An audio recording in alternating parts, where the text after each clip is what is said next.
चलो इस शंकु का जो चित्र है इसमें इसको यहाँ युवा केंद्र बिंदु यहाँ से यहाँ तक की दूरी क्या बोलेंगे? त्रिज्या। क्या बोलेंगे?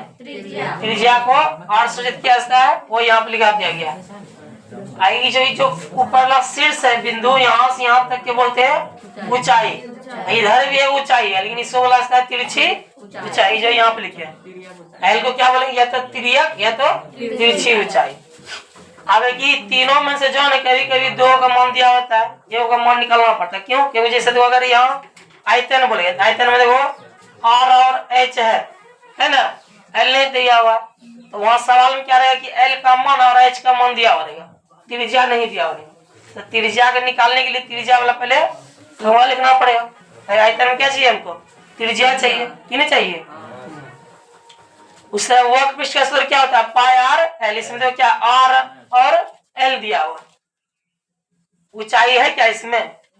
लेकिन सवाल में क्या रहेगा तुमका? ऊंचाई ये दिया हुआ रहेगा, ये दोनों में से कोई ये दिया हुआ रहेगा। मान लो ऊंचाई दिया हुआ है और एल का मान दिया हुआ रहेगा, तभी आर वाला फॉर्मूला लगाएंगे।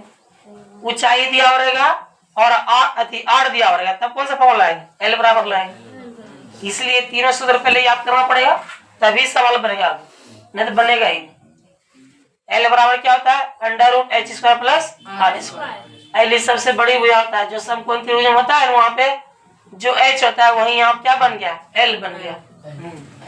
और एच बराबर क्या होता है? Under root L square minus R square. R बराबर क्या होता है? Under root L square minus H square. उनके बाद आयतन वर्ग पृष्ठ और पूर्ण पृष्ठ का दिया हुआ।